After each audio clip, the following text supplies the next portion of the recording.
ជំរាបសួរបងពេញបាទជំរាបសួរសុស្ដីបាទបាទចំណុចនេះគិតថាគឺជាគម្រោងមួយដែលសំខាន់គឺពេលយើងផ្ដោតសំខាន់ទៅលើការអភិវឌ្ឍនៅក្នុងប្រទេសយើងមិនថាទៅលើសេដ្ឋកិច្ចមិនថាទៅលើការអប់រំពីព្រោះថាគម្រោងនេះគឺយើងបើសិនជាយើងមើលឲ្យឃើញទាំងអស់ជារូបរាងខំតែម្ដងមានកន្លែងសិក្សាមានមជ្ឈមណ្ឌលច្នៃប្រឌិតមានមន្ទីរពេទ្យអញ្ចឹងបើសិនជាយើងផ្ដោតសំខាន់អំពីការរស់នៅបែបថា360ដឺក្រេវាគឺជាកន្លែងមួយដែលផ្ដល់ការរស់នៅជុំសម្រាប់យើងអញ្ចឹងការរស់នៅបែបពេញលេញអញ្ចឹងឧទាហរណ៍ដូចខ្ញុំជាកូនជាដើមហើយចង់ទិញអចលនទ្រព្យមួយទៅដល់ឪពុកម្ដាយខ្ញុំគិតដល់ចំណុចទាំងអស់ហ្នឹងហើយខ្ញុំគិតថាវាជាការវិនិយោគមួយដែលទៅថ្ងៃមុខទៅបើយើងមើលឲ្យឃើញឆ្ងាយវាគឺជាការវិនិយោគដែលល្អដោយសារតែមួយវានៅចិត្ត airport យើងផងហើយមានតំបន់គ្រប់មុខមិនថាតំបន់ទាំងសេដ្ឋកិច្ចជាតំបន់ចម្រុះច្រើនអញ្ចឹងឱកាសនៅក្នុងការដែលយើងអាចបើសិនជាយើងនិយាយស្ដាប់អ្នកដែលវិនិយោគចំណេញអញ្ចឹង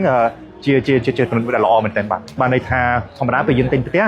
មិនយើងមើលតែផ្ទះហើយតើតំបន់ជុំវិញហ្នឹងជួយទៅលើសុខភាពផ្លូវចិត្តផ្លូវកាយយើងបែបណាដែរអញ្ចឹងឧទាហរណ៍នៅក្នុងនេះគឺមានតំបន់កីឡាមាននៅចិត្តមាត់ទឹកមានអូសៀនវែងអញ្ចឹងខ្ញុំគិតថាការរស់នៅអ្វីដែលសំខាន់ឥឡូវនេះយើងត្រូវការជីវិតមួយដែលវាមានតុល្យភាពដែលល្អអញ្ចឹងការរស់នៅបែបនេះគឺជាអ្វីដែលថ្ងៃមុខទៅធ្វើឲ្យយើងមានអាយុយូរវែងសុខភាពល្អហើយសុភមង្គលក្នុងគ្រួសារក៏វាល្អតាមនឹងដែរបាទអរគុណច្រើនបាទអរគុណច្រើនសុខសប្បាយ